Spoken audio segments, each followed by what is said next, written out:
기도 응답의 길이라는 제목으로 말씀의 은혜를 나누겠습니다. 예수님은 내 인생의 삶의 필요를 위하여 모든 것을 다 마련해 놓았습니다. 십자가에서 마련해 놓았습니다. 영혼이 잘되고 범사에 또 형통하며 강건한 생명을 얻는 은혜를 예수님은 십자가에 다 마련해 놓았습니다. 우리가 그 예수님이 마련해 놓으신 은혜를 삶 가운데 누리며 체험하고 살기 위해서는 기도해야 됩니다. 야고보 선생이 말씀한 것처럼 너희가 얻지 못하면 구하지 아니함이라고 했습니다. 기도해야 됩니다. 그런데 기도해도 얻지 못하는 것은 정욕으로 소리고 잘못 구하기 때문이라고 했습니다.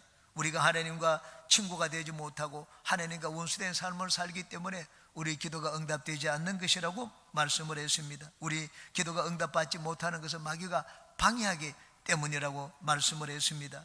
그러면 우리가 마귀의 방해를 물리치고 하나님께 우리의 기도가 응답받도록 하기 위해서는 어떻게 해야 되겠습니까? 여기 있는 말씀을 중심으로 세 가지를 같이 살펴보고 은혜를 나누겠습니다. 첫 번째, 하나님께 복종해야 합니다. 한번 따라 하시기 바랍니다. 하나님께 복종하자. 우리가 기도 응답을 방해하는 이 마귀의 세력을 내어 쫓기 위해서는 먼저 하나님께 복종해야 됩니다. 하나님께 복종하지 않고 내 힘으로 마귀를 내어 쫓으려고 했다가는 우리는 마귀에게 백전백패하고 맙니다. 하나님이 내 대신 싸워주시면 우리는 마귀를 대적하여 능히 물리칠 수가 있습니다. 마귀를 물리치기 위해서는 우리가 하나님 앞에 복종해야 됩니다. 하나님께 복종한다는 말은 하나님의 종이 된다는 말입니다. 종은 자기 주장이 없습니다. 종은 주인이 시키는 대로 하는 것이 종입니다. 주인의 말을 듣지 않는 종에게는 그 주인이 종에게 권세와 능력을 나타내시지 않습니다. 그러므로 우리가 마귀를 대적하는 권세를 얻기 위해서는 하나님의 말씀에 순종하고 하나님의 지시에 철저하게 복종해야 됩니다. 하나님의 지시와 말씀에 토를 달고 따지면 안 됩니다. 하나님의 앞에 인간의 얄팍한 지혜를 내놓아서도 안 됩니다. 주인의 말씀에 철저하게 복종하는 자가 주인의 종입니다. 모세는 하나님의 종으로 부름을 받았을 때 처음에 자기 주장을 많이 내놓았습니다. 나는 부족합니다. 나는 모자랍니다. 나는 살인자입니다. 나는 패배자입니다. 나는 나이가 많습니다. 가진 것은 지팡이 하나밖에 없습니다. 나를 따르는 자가 없습니다. 온갖 자기 의견을 내놓았습니다. 하나님이 처음에는 모세의 말을 들어주었습니다. 듣고는 하나님의 능력을 보여주었습니다. 모세가 끊임없이 자기 주장을 내어놓자 하나님은 더 이상 들어주지 않았습니다. 화를 내셨습니다. 무섭게 의제졌습니다. 그러자 이제는 모세가 말없이 순종을 했습니다. 모세가 하나님의 지팡이를 가지고 순종하여 나아가자 기도하는 것마다 하나님이 들어주셨습니다. 그러므로 우리의 기도가 마귀를 내어 쫓는 능력 있는 기도가 되기 위해서는 먼저 우리가 하나님의 말씀에 복종하는 삶을 살아야 됩니다. 하나님께 복종하며 하나님 말씀대로 살면 하나님께서 우리에게 든든한 산성이 되어 주십니다. 힘과 방패가 되어 주십니다. 하나님의 말씀대로 살지 않으면 우리는 마귀가 우리에게 주는 공격 그리고 마귀가 방해하는 그 장애물 그것들을 이겨낼 수가 없습니다. 우리가 하나님 말씀에 순종하는 삶을 살아야지 머리의 지식으로만 하나님을 알고 있어서는 안 됩니다. 우리는 다 예수 이름으로 귀신을 쫓아낸다는 것을 알고 있습니다. 그런데 믿는 자에게는 이런 표적이 따른다고 말씀을 했습니다. 우리가 예수 이름으로 귀신을 쫓아내기 위해서는 예수 이름을 내 마음에 확신 있게 믿어야 됩니다. 머리로만 알고 있어서는 안 됩니다. 우리의 기도가 능력 있는 기도가 되기 위해서는 우리가 하나님의 말씀을 절대 신뢰하고 우리 삶 가운데 말씀을 실천하며 순종하며 살아야 됩니다. 여러분 단순히 기도를 많이 하는 것이 중요하지 않습니다. 내가 얼마나 오랫동안 예수님을 믿어왔다 그것도 중요하지 않습니다. 내가 하나님의 말씀에 복종하는 삶을 살아야지 주님께서 내 삶에 간섭하시고 하나님의 능력과 권세를 나타내십니다.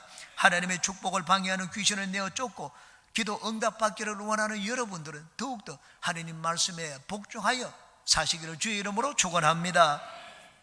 두 번째, 하나님을 가까이 해야 합니다. 한번 따라 하시기 바랍니다. 하나님을 가까이 하자.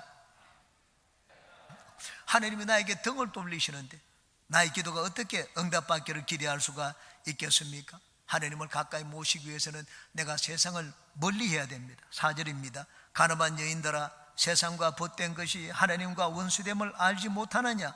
그런즉 누구든지 세상과 벗이 되고자 하는 자는 스스로 하나님과 원수되는 것이니라. 세상을 가까이 하면 하나님과 원수가 된다고 했습니다. 여러분, 우리가 하나님과 원수 시간이 되고 난 다음에 하나님 앞에 무엇을 얻기를 바랄 수가 있겠습니까?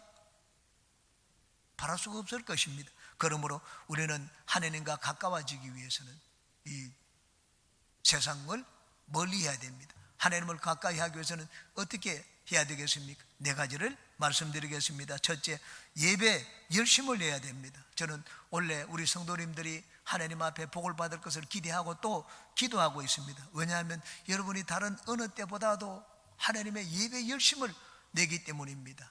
미국이 오늘과 같이 복을 받은 것은 청교도들이 미국에 가서 예배를 바로 세워나왔기 때문입니다. 청교도들은 주의 성수에 대한 조항을 법으로 정해놓았습니다.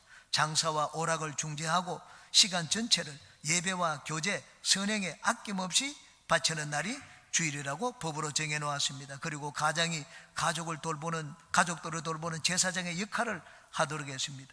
가장은 가정기도회를 주 2회 수행해야 하며 가족을 교회에 데리고 가야 하며 나중에 자녀와 종들을 시문하고 문답하여 그들의 설교를 철저하게 터득했는지 확인해야 된다.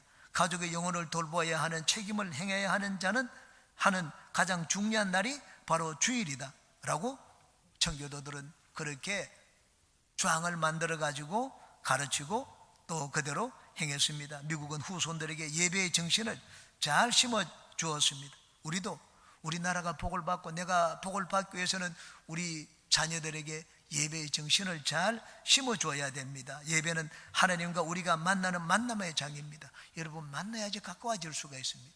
만나지 않고 가까워질 수가 있겠습니까? 전화로만 해도 가까워지지 않습니다. 얼굴을 보고 만나야 됩니다. 여러분은 예배로 하나님과 가까이 나아가는 모든 분들이 되시기 바랍니다.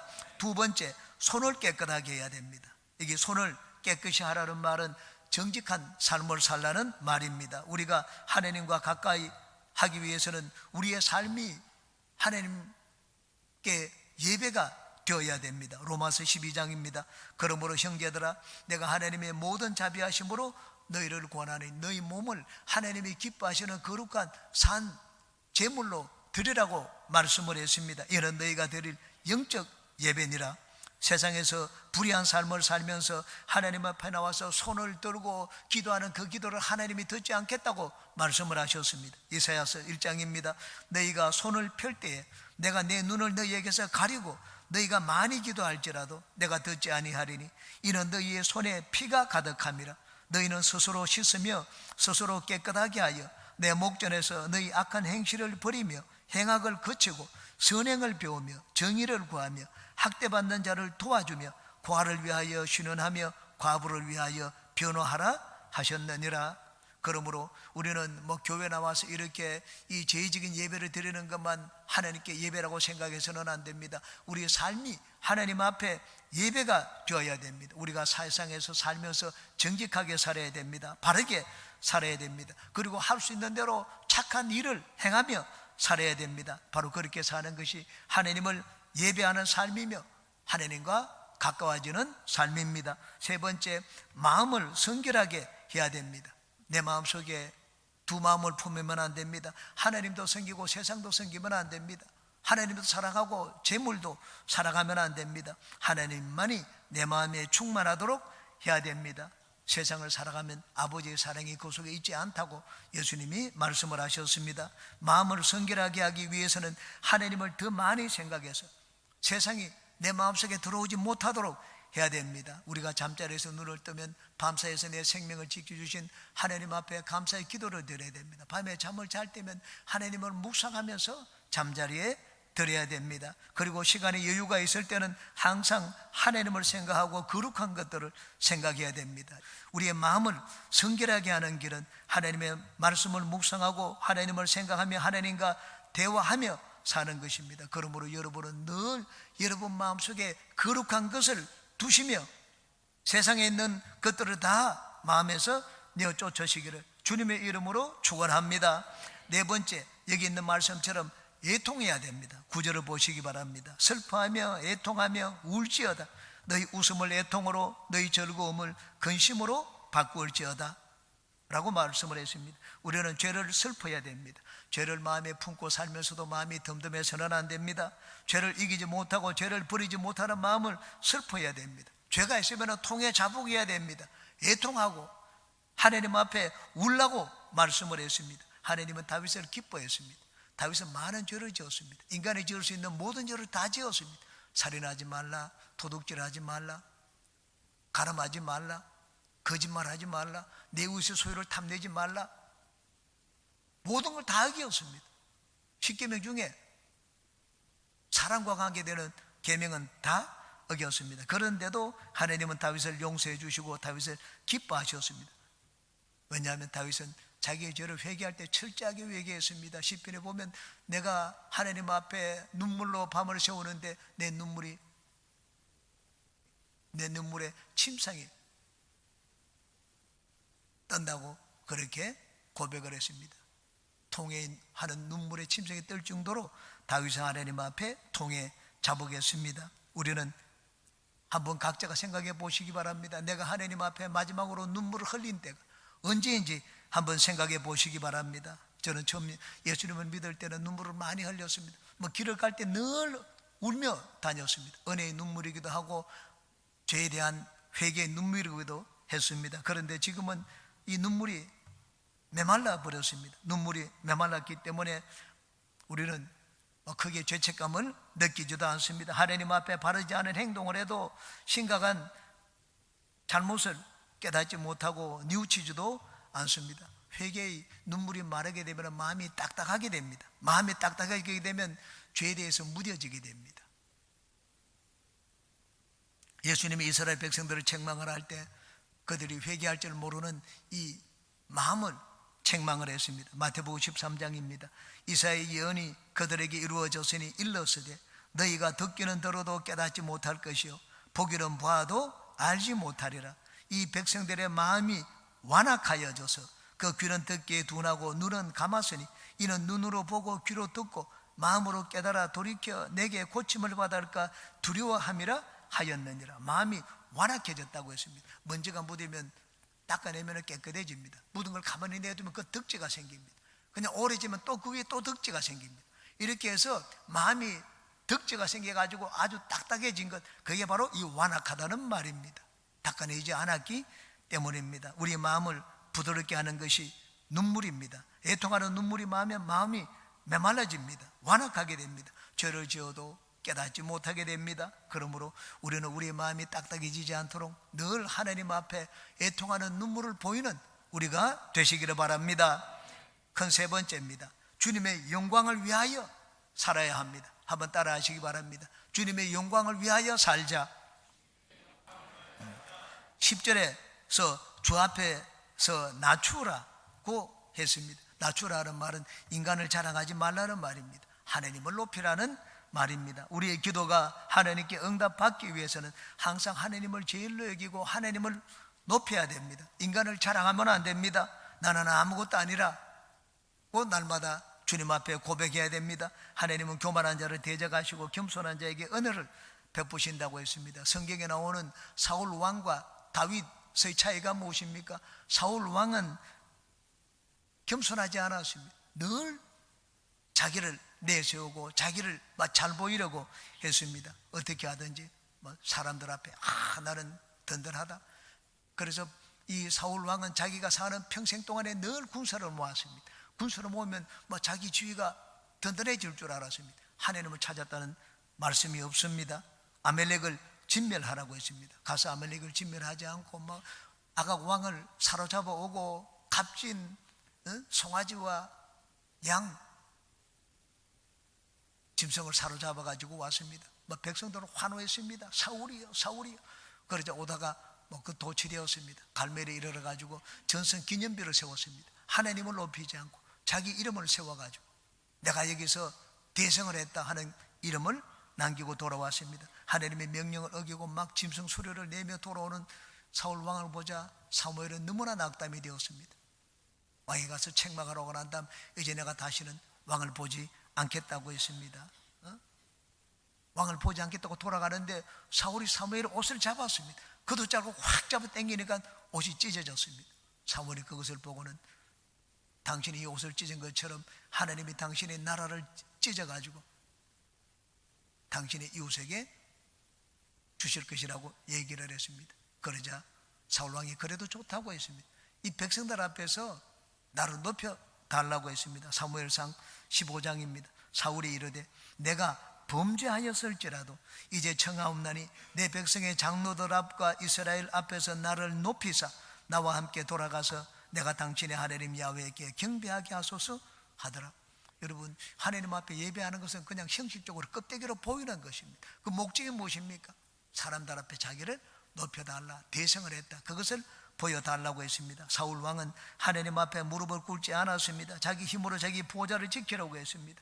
하나님을 높이고 하나님께 영광을 드리는 것보다 자기 이름을 내는 것을 더 중요하게 생각을 했습니다. 그런데 다윗은 달랐습니다. 다윗은 언제 어디서나 하나님을 높였습니다. 골리앗과 싸우러 갈 때 상대가 되지 않았습니다. 상대방은 거인이었습니다. 이스라엘 모든 군대를 다 내쫓은 거인이었습니다. 구척 장신이었습니다. 다윗은 조그마한 책으로 가진 목동이었습니다. 전쟁 무기를 가지도 않고 그냥 새총 하나만 가지고 싸우러 나갔습니다. 나가가지고 골리앗이 우습게 여기고 조롱을 하자 다윗이 그 골리앗에게 이렇게 말을 했습니다. 사무엘상 17장입니다.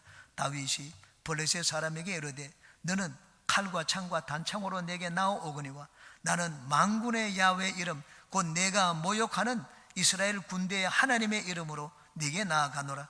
오늘 야훼께서 너를 내 손에 넘기시리니 내가 너를 쳐서 내 목을 베고 블레셋 군대의 시체를 오늘 공중의 새와 땅의 들짐승에게 주어 온 땅으로 이스라엘에 하나님이 계신 줄 알게 하겠고 또 야훼의 구원하심이 칼과 창에 있지 아니함을 이 무리에게 알게 하리라. 전쟁은 야훼께 속한 것인즉 그가 너희를 우리 손에 넘기시리라. 하나님을 한없이 높였습니다. 겁이 나고 두렵고 떨릴 텐데 다윗은 쫄지 않았습니다. 이런 다윗을 하나님은 한없이 높여주셨습니다. 승리를 주시고 이스라엘 왕의 보좌에 앉혀주셨습니다. 그러므로 우리의 기도가 응답받고 하나님께 높임받는 삶을 살기 위해서는 하나님을 제일로 여기고 하나님을 높이고 하나님께 영광을 드리는 삶을 살아야 됩니다. 하나님의 영광을 내 삶의 목적으로 삼아야 됩니다. 왜 삽니까? 그런 질문을 받으면 하나님의 영광을 위하여 산다고 해야 됩니다. 왜 돈을 법니까? 하나님의 영광을 위해서 봅니다. 왜 공부합니까? 하나님의 영광을 위해서 공부합니다. 그런 대답이 나와야 됩니다. 바울 사도는 나는 살아도 주를 위해서 살고 죽어도 주를 위하여 죽노라고 고백을 했습니다. 그런 바울 사도를 하나님은 한없이 높여주셨습니다. 예수님도 마찬가지입니다. 예수님은 항상 하나님의 영광을 생각했습니다. 나사로가 죽을 때가 되었습니다. 예수님이 가시지 않았습니다.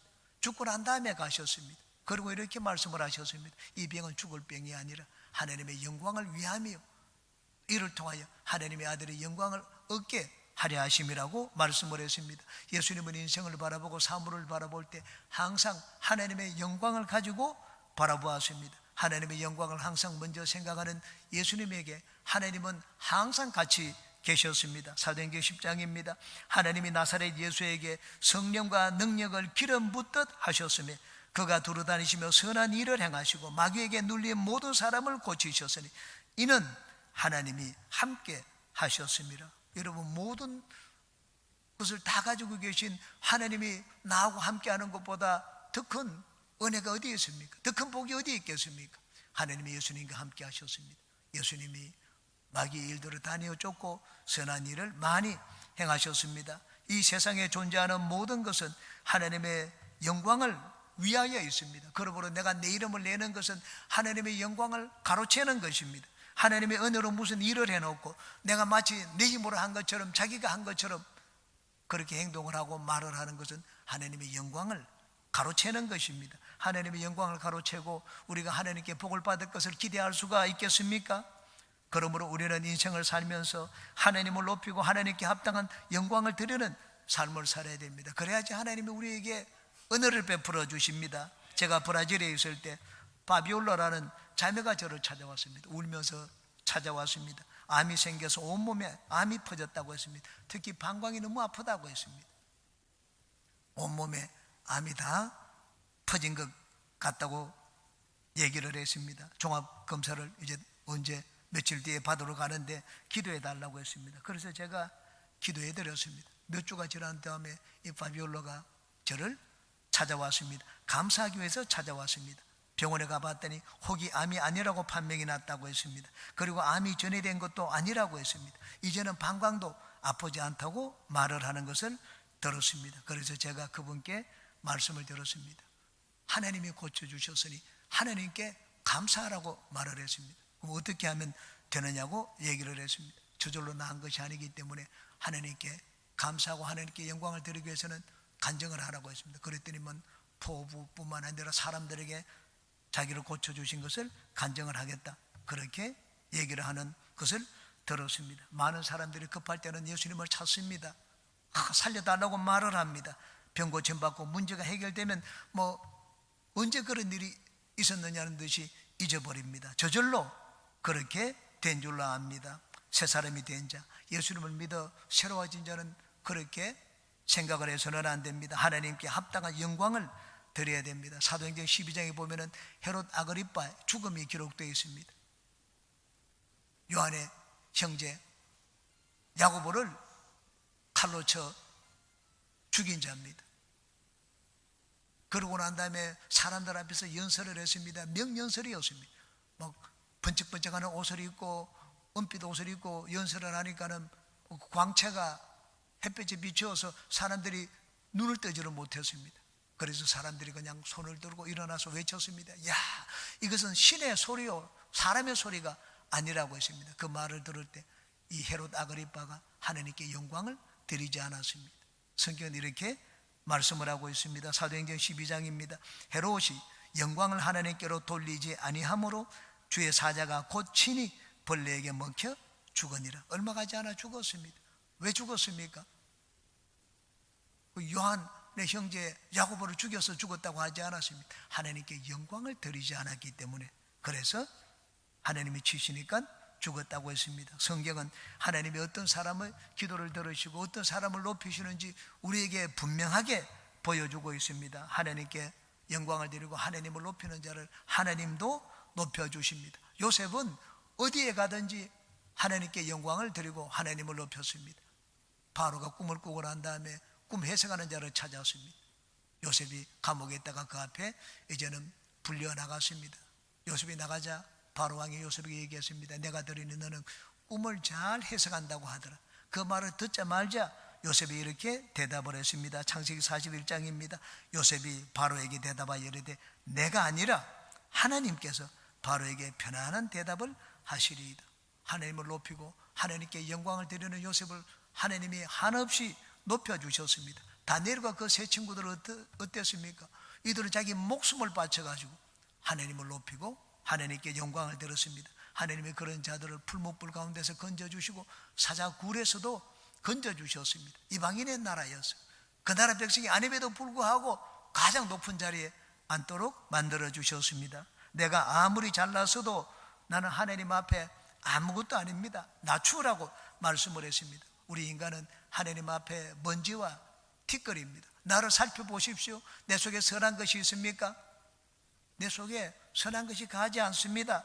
저도 알고 여러분도 스스로 다 알 것입니다. 내가 내 속에 죄악이 가득 찬데 자랑할 것이 우리 인간에게 어디에 있겠습니까? 그런데 하나님이 죄인된 나를 당장 심판하지 않습니다. 이 땅에서 그냥 더 생명을 주시고 살도록 만들어 주셨습니다. 왜 그렇게 했습니까? 하나님의 영광을 위하여 살라고 하나님이 나에게 다시 한번 기회를 주신 것입니다. 바울 사도에게 그런 기회를 주신 것처럼 우리 모두에게도 하나님이 그런 기회를 주셨습니다. 예수님이 하나님의 영광을 위하여 사신 것처럼 바울 사도가 하나님의 영광을 위하여 산 것처럼 우리도 주님께 영광을 드리고 하나님을 높이는 삶을 살아서 주님께 높임받는 우리 모두의 인생이 되시기를 주님의 이름으로 축원합니다.